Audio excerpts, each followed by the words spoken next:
یہ دوسری دفعہ میں گلگت بلتستان اس موقع پہ آیا ہوں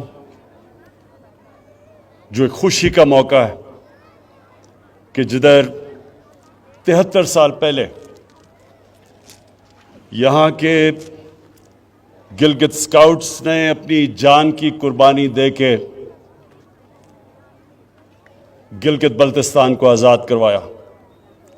تو مجھے آج بڑی خوشی ہے کہ میں اب دوسری دفعہ دوسرے سال پھر یہاں آپ کے ساتھ خوشی بنانے آیا ہوں. اور انشاءاللہ جب تک میں وزیر اعظم رہوں گا میری ہمیشہ کوشش ہوگی کہ یہ جو دن ہے 1 نومبر یہ میں آپ کے ساتھ گزاروں.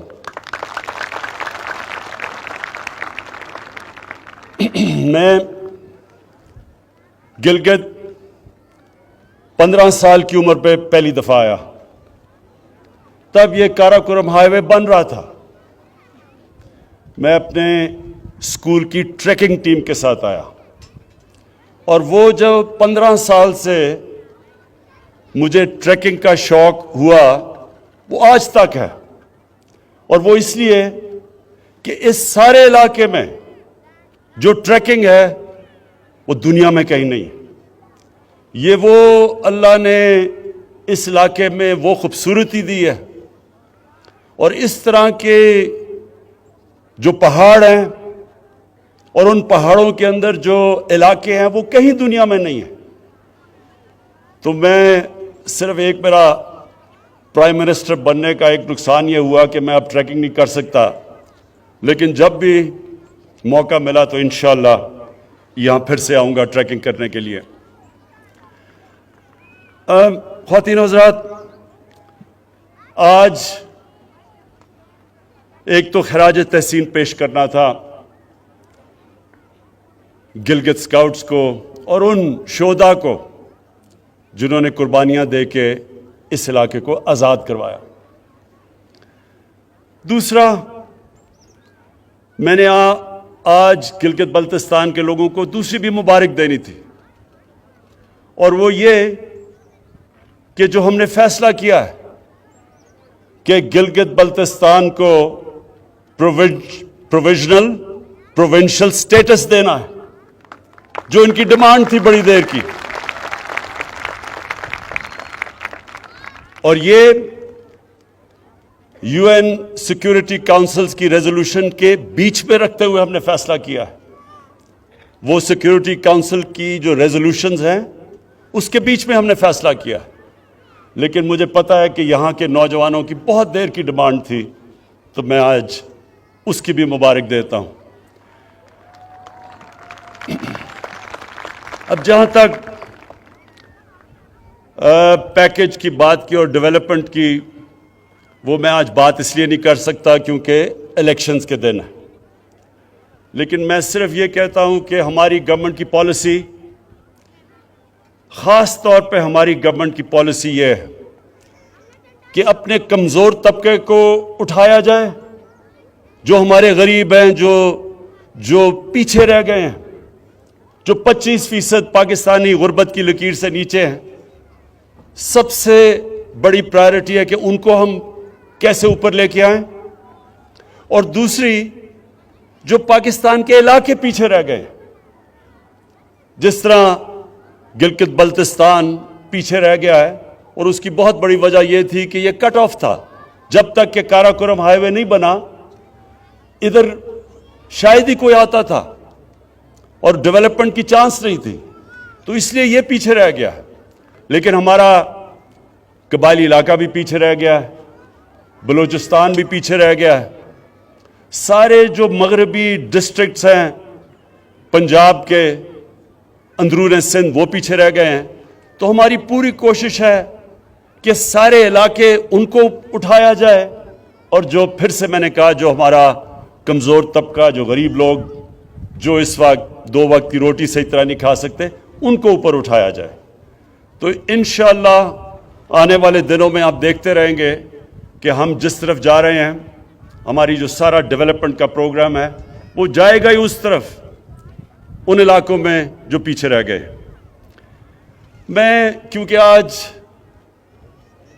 میرے فوجی بھی سامنے کھڑے ہیں، جوان سامنے کھڑے ہیں، میں ساری اپنی قوم کو اہمیت بتانا چاہتا ہوں کہ کتنا ضروری ہے ایک مضبوط فوج کی، ایک مضبوط فوج کا ہونا پاکستان کے لیے۔ یہ میں اپنی ساری قوم کو بھی بتانا چاہتا ہوں۔ آج اب ساری مسلمان دنیا میں دیکھیں، شروع کریں لیبیا سے، پھر صومالیہ پہ جائیں، پھر سیریا جائیں، پھر یمن جائیں، پھر افغانستان کو دیکھیں، پھر عراق کو دیکھیں، تباہی مچی ہوئی ہے، یا جنگیں ہو چکی ہیں یا ہو رہی ہیں، لیکن عوام مشکل میں ہے،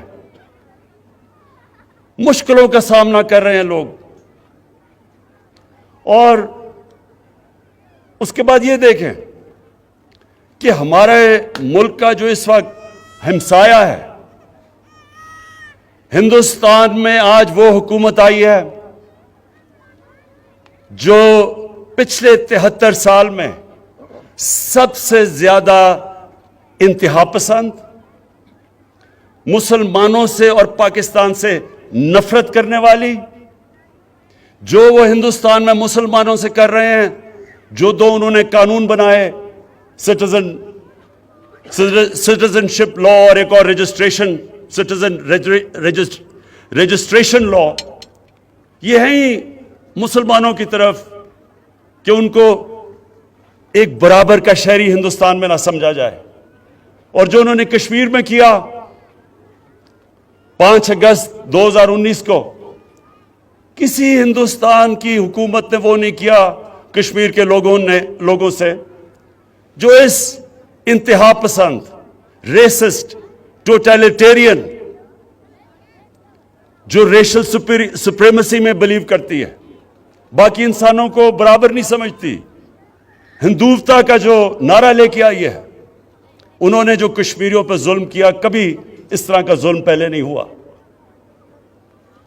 تو اس تناظر میں دیکھنا چاہیے کہ کتنی ضرورت ہے آج ہمیں ایک مضبوط پاکستان کی فوج کی اور سیکیورٹی فورسز کی۔ کوئی ہفتہ نہیں گزرتا جب ہمارے سیکیورٹی فورسز اپنی جان کی قربانیاں نہیں دیتے۔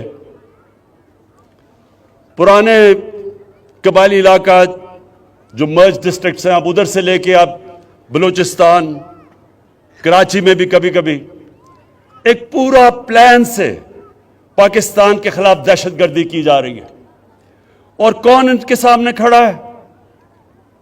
ہمارے فوجی، ہماری سیکیورٹی فورسز، جو اپنی جان کی قربانیاں دیتی ہیں۔ اور ہم وہ خوش قسمت ملک ہیں کہ جو پچھلے 15 سال میں جس طرح کی 15 سال میں دہشت گردی پاکستان میں ہوئی، اور جو ہمارے دشمنوں نے پورا فائدہ اٹھایا اس سے اور ہمیں ڈی سٹیبلائز کرنے کی کوشش کی، ہم اپنی آج سیکیورٹی فورسز کو داد دیتے ہیں کہ ان کی وجہ سے آج پاکستان محفوظ ہے، اور ان کی وجہ سے، ان کی قربانیوں کی وجہ سے آج ہمارا وہ حال نہیں ہے جو کئی اور مسلمان ملکوں کا حال ہے۔ اور ہمیں یہ بھی پتہ ہے کہ یہ جو نریندر مودی کی حکومت ہے، یہ ہر قسم کا اندر انتشار صرف دہشت گردی کے ذریعے نہیں، جو ان کا کلبھوشن یادو نے جو بتایا کہ کیسے بلوچستان میں اور کراچی میں اس کی مشن تھی دہشت گردی کرنے کی، یہ اندر اور انتشار پھیلا رہے ہیں۔ شیعہ سنی کی لڑائی پلان کیا ہوا تھا کہ شیعہ اور سنی کے عالموں کو قتل کروائیں تاکہ انتشار پھیلے، اور وہ بھی میں آج داد دیتا ہوں اپنی انٹیلیجنس ایجنسیز کو کہ جنہوں نے بہت ان کے پروگرام تھے انتشار پھیلانے کے، وہ پاش کیے۔ میں آج جو آخر میں بات کرنا چاہتا ہوں وہ ایک آج آج کل کے دنوں میں ایک پورا پلان بنا ہوا ہے. ہمارے وہ لوگ جو کہ اپنے آپ کو ڈیموکریٹس کہتے ہیں, سیاستدان کہتے ہیں, وہ پوری طرح آج ہماری پاکستانی فوج کے اوپر اور پاکستان کی عدلیہ کے اوپر انہوں نے پورا ڈسکریڈٹ کرنے کا ان کو پروگرام بنایا. لیکن یہ کیوں ہے؟ یہ آج سب میں اپنی قوم کو بتانا چاہتا ہوں یہ کیوں ہو رہا ہے.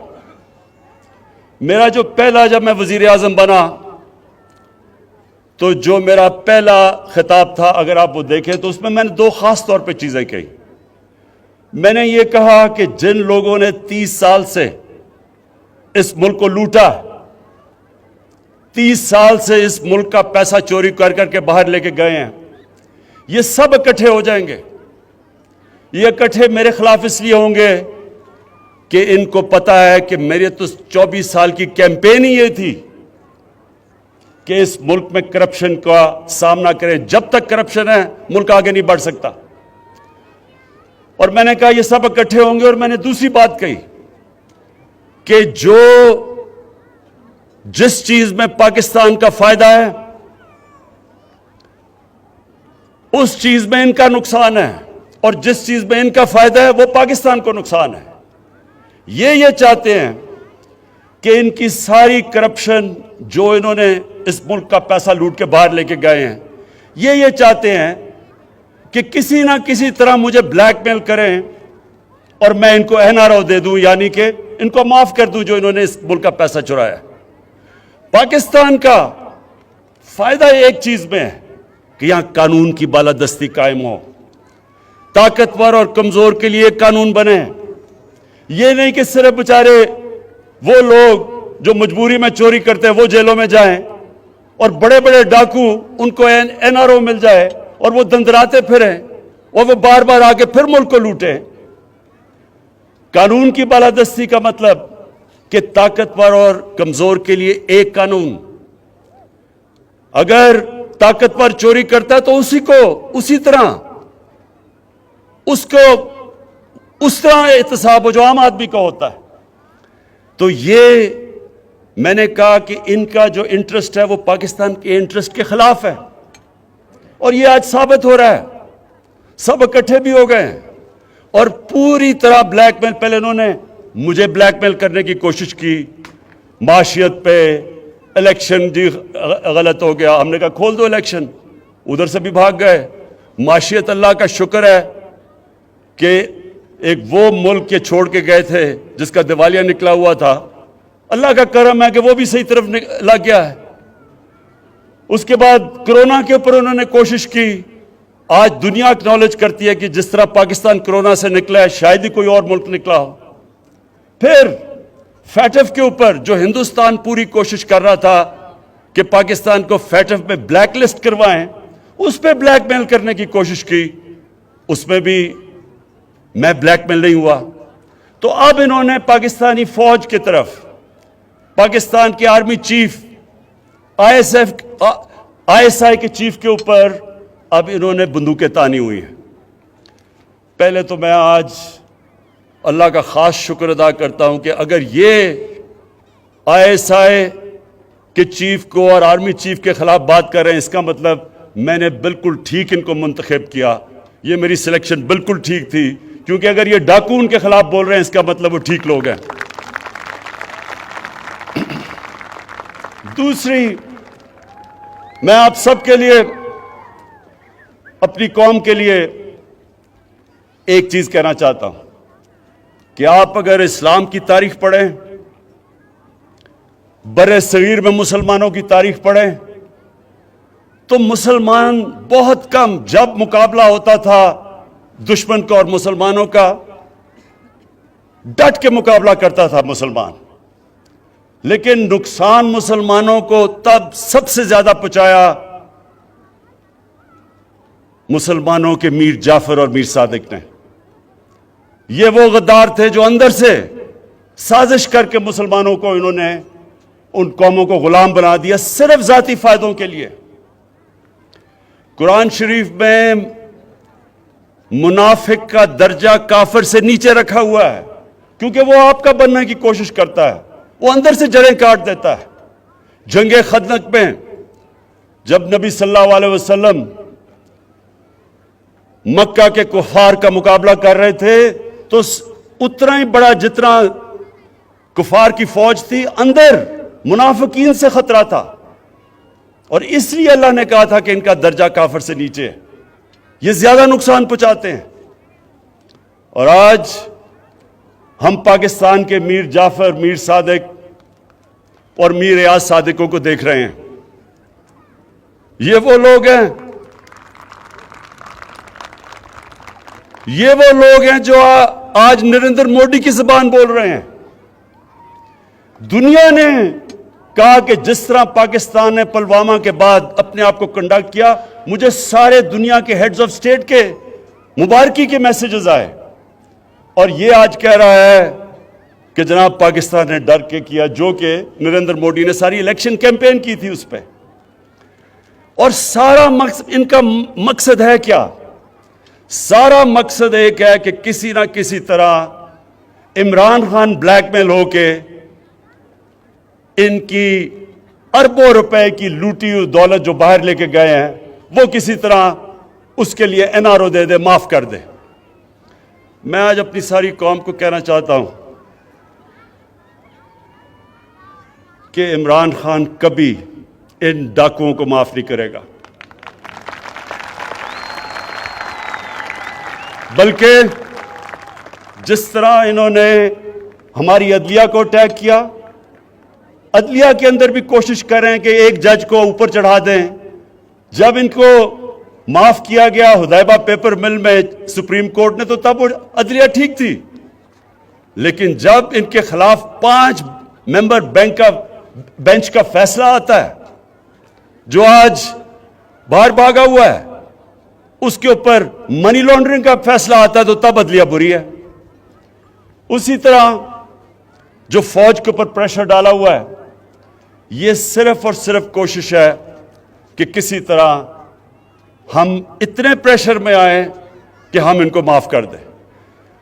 اب تک میرا پورا زور تھا پاکستان کی معیشت ٹھیک کرنے کا، کیونکہ ہمارے ملک کی معیشت کا بہت برا حال تھا. معیشت کے اوپر ابھی بھی میں زور لگاؤں گا. یہ میں آپ سب کو کہہ دوں کہ ابھی بھی انشاءاللہ معیشت پہ زور لگا رہے ہیں، کیونکہ وہ اللہ کا کرم ہے صحیح طرف نکل گئی ہے. لیکن اب میں قانون کی بالادستی کے اوپر اتنا ہی زور لگاؤں گا. جو سٹیٹ کے ادارے ہیں ان کو اب میں خود دیکھوں گا کہ اس ملک میں قانون کی بالادستی قائم کرے، اور یہ جو طاقتور اس ملک کے طاقتور مجرم یہ جو اس ملک کو بلیک میل کرنے کی کوشش کر رہے ہیں، ان کو قانون کے نیچے لے کے آئیں.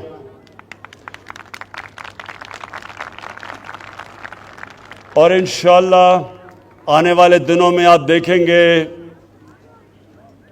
کہ کس کی ٹانگیں کامتی ہیں اور کس کے ماتھے پہ پسینہ آتا ہے. یہ ساری قوم دیکھے گی. شکریہ.